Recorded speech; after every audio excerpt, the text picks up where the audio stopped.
Arguably, a stove and pot are some of the most important gear items a backpacker puts into their backpack. And so we're going to talk about the best and worst stove and pot systems that I've used for my backpacking trips here in the year of 2022. First stove we're going to talk about today is the Jetboil Zip at the bottom of the list. This is my least favorite stove that I've used in the year of 2022 for a few different reasons. The biggest is the amount of money that you spend on this for what you get out of it. You can easily spend significantly less money for a stove system and a pot that is going to perform as good or better than what the Zip provides. Now, what are the strong suits of the Zip? Well, you've got something that is an all-in-one system. I've got the ability to boil water super quick, and I've got a pot that is enough capacity for one person. I could use this for two people, and it's all one system that locks together. I've got a pretty good sized burner on here, but the thing about this is I'm not really going to cook with it. I'm simply going to boil water more than anything else, and that's why I'm saying that you could have something that costs significantly less money and perform just as good as this does. Now, this is a very simple stove. It does not have a piezo igniter on it. It doesn't have a regulator. And so for all of this bulk that you have in this stove, you can truly get something that is not quite as bulky and heavy as what this is and take up all that space inside of your backpack. Now, the next stove on the list is something I was really excited about when I first picked it up, and it's something I had been eyeing for a long time, and that is the Peak LiteMax stove. This is a titanium built stove, and it's very, very lightweight. So I thought in comparison to maybe like the BRS stove from Amazon, this could be a really good option that maybe has a bit more stable area for a larger pot. And so I've got the Snow Peak pot here, and this, I mean, for what it is, it truly did serve the purpose of being able to boil water in a lightweight package. The biggest issue that I have with the LiteMax is the fact that there is no windscreen of any kind. And what happens is with the way that this cone-shaped burner is designed, it doesn't always light on all of the sides, and the wind will blow hard against it, and then you lose all of that performance. You're wasting gas.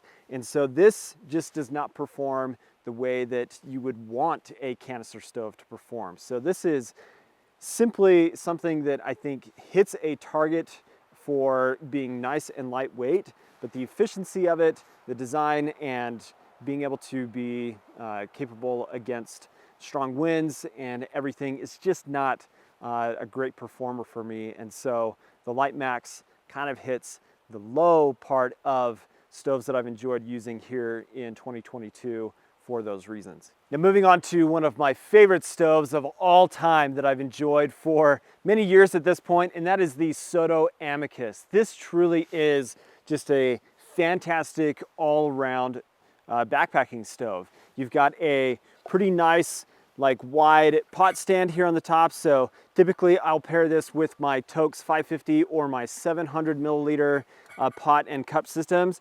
And with the piezo igniter on here, it's been super reliable, but there are some very specific design aspects to this stove that make it perform way better than the LiteMax. And when you look at, so you've got this cone shape, I talked about the wind aspect here.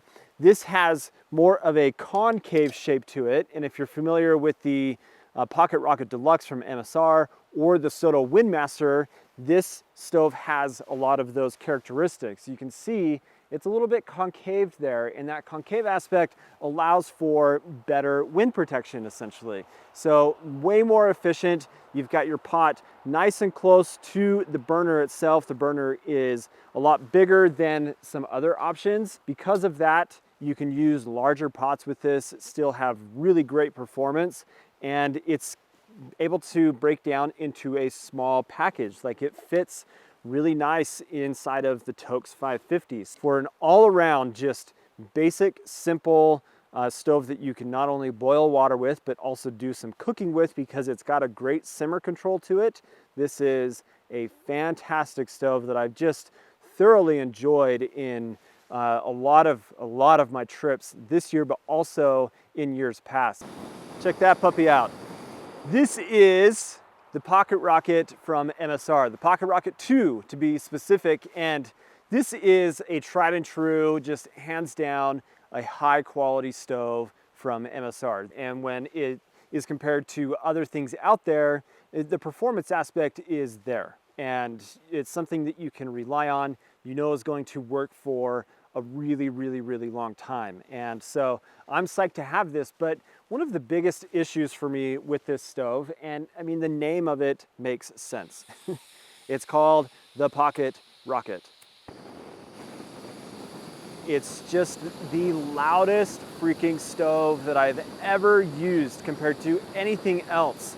And that is something that is a turnoff for me with a stove. I don't want my backpacking stove to be so loud that when I'm in camp with other people that I cannot have conversation essentially while this thing is running. The size of the pot here is plenty large, so you can get maybe even a frying pan or just larger pots on here to really boil a lot of water and do it quickly.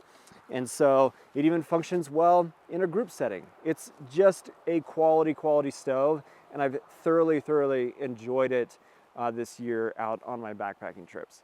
All right, let's talk about the last stove today, which happens to be top of the list, the most enjoyable cook system and stove that I've used for backpacking this year, and that is the MSR WindBurner. This thing is so stinking cool. And this is, again, another stove that I kind of wrote off as like, it's so similar to like a Jetboil. It's heavy, it's bulky, and why would I need something like that when I can use just my Soto Amicus in a lighter package?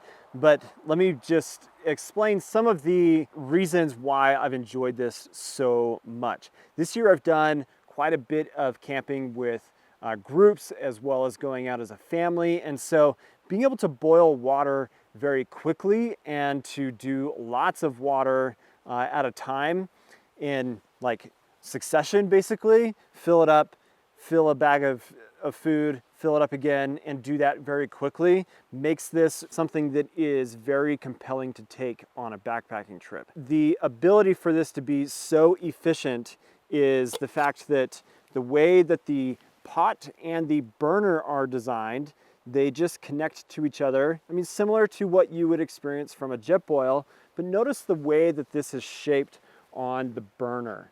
So it's got a nice cone to it, and with that cone, you basically remove any wind penetration that's going to make this perform like less efficient in wind.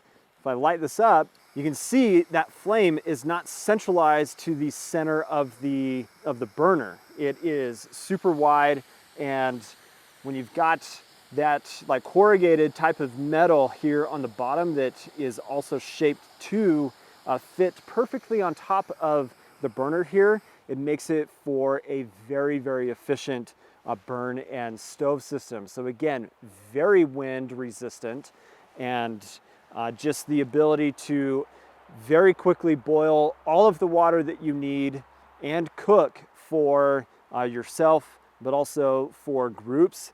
This is simply fantastic. And to be quite honest, it's not as heavy as you would think it would be. And I like the pot stand here, makes it way more stable. Everything fits inside of itself, and compared to the Jetboil system, especially to the Zip that I talked about at the bottom of the list, that is just not as efficient as this is. This just performs so well, and I just really enjoy all the aspects to this, and I can't wait to use this through the entire winter season, basically. I'm just very psyched about the performance of the WindBurner. Well, there you go. That's the best and the worst stove systems that I've used here in the year of 2022. I'd be curious to know what stoves and pots you've enjoyed or not enjoyed on your backpacking trips this year. Leave a comment down below. Let's have a conversation about it. But I appreciate you guys watching today. If you're not subscribed to the channel, you know what to do. Thank you for watching. Hope you have an awesome day. We'll see you later.